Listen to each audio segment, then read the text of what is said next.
మాజీ ముఖ్యమంత్రి వైఎస్ఆర్ కాంగ్రెస్ పార్టీ శాసనసభాపక్ష నేత వైఎస్ఆర్ కాంగ్రెస్ పార్టీ అధినేత జగన్మోహన్ రెడ్డి అయితే అసెంబ్లీకి వెళ్ళబోతున్నారు.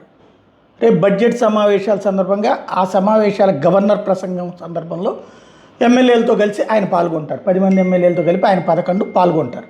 కాకపోతే లెక్కల్లా ఏంటంటే దాన్ని వీళ్ళు అటెండెన్స్ కింద తీసుకోమంటున్నారు. యాక్చువల్గా ఆ రోజు నుంచి అటెండెన్స్ అవుతుంది. అది సంతకం పెట్టేస్తే ఇక లెక్క ఉండదు. వీళ్ళు చెప్పే 100 రోజుల లెక్కలన్నీ ఉండదు.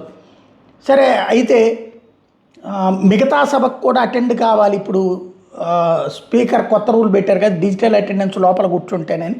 కాబట్టి మరుసటి రోజున సభలో అటెండ్ అయ్యి, మొన్న కేసీఆర్ ఎట్లయితే ఫామ్ హౌస్ నుంచి వచ్చి సభలో అటెండ్ అయ్యి అందరికీ నమస్కారం పెట్టి అటు ముఖ్యమంత్రి కూడా ఆయన దగ్గరికి వెళ్ళి పలకరించడం అంతా అయిపోయిన తర్వాత ఆ రోజు నువ్వు అయిపోయాక వెనక్కి వెళ్ళిపోయారు, మళ్ళీ అయిపోయింది. ఇక మళ్ళీ ఇప్పటి కేసీఆర్ అటెండ్ అవ్వరు, మిగతాదంతా వీళ్ళే చూసుకుంటారు. ఆ టైపులో జగన్మోహన్ రెడ్డి గారితో పాటుగా మిగతా అందరూ అటెండ్ అయ్యి ఓ రోజున అటెండెన్స్ వేయించుకుని ఆ తర్వాత జగన్ వరకు రాకుండా మిగతా వీళ్ళందరూ చూస్తారా, లేదా జగన్ కూడా అటెండ్ అవుతారా?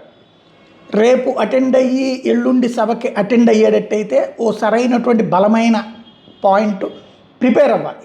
ఏది గట్టిగా పోరాటానికి. ఇప్పుడు ఆయనకి ప్రతిపక్ష హోదా అయితే ఇవ్వరు, కానీ శాసనసభాపక్ష నేత హోదా ఇచ్చి తీరాలి. ఇప్పుడు బీజేపీకి ఎలా అయితే విష్ణుకుమార్ రాజు శాసనసభాపక్ష నేత, అట్లాగే ఇచ్చి తీరాలి ఈయనకి. కాబట్టి అది ఫ్రంట్ రోలో కూర్చోబెట్టి తీరాలి. అలా కూర్చోబెట్టకపోయినా, ఆ శాసనసభాపక్ష నేత హోదా ఇవ్వకపోయినా, మాట్లాడనీయకపోయినా సమాజం చూస్తుంది. అప్పుడు ఈయన అటెండ్ కాకపోయినా ప్రాబ్లం లేదు. ఆ తర్వాత అసలు అటెండ్ కాకుండా వాళ్ళు నాకు ఇవ్వరు కాబట్టి అటెండ్ అవ్వను అంటే సమస్య. ఇది అనేకసార్లు మనం మాట్లాడుకున్నాం.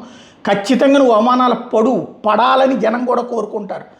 అప్పుడు వాళ్ళకి ఉన్నటువంటి తటస్థులకి ఈయన మీద ఉన్న మంట కూడా తీరిపోతుంది, సాటిస్ఫై, అప్పుడు బ్యాలెన్స్ అయిపోతుంది.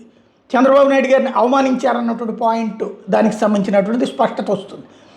అయితే ఇప్పుడు అటెండ్ అవ్వాలా లేదా కేసీఆర్ టైప్లో ఒకరోజు అటెండ్ అయ్యేసి ఆగిపోతారా అన్నది చూడాల్సి ఉంది. అసలు అటెండ్ గారా, జగన్ మాత్రం రేపటి వరకు అటెండ్ అయ్యి సభకి గవర్నర్ స్పీచ్కి ఆ తర్వాత అటెండ్ కాకుండా ఆగిపోతారా, మిగతా ఎమ్మెల్యేలను పోనిస్తారా, మొత్తం ఆగుతారా, అది ఇంకా క్లారిటీ లేదు. రేపు అయిపోయాక ఎల్లుండి కూర్చుని నిర్ణయం తీసుకుంటారు.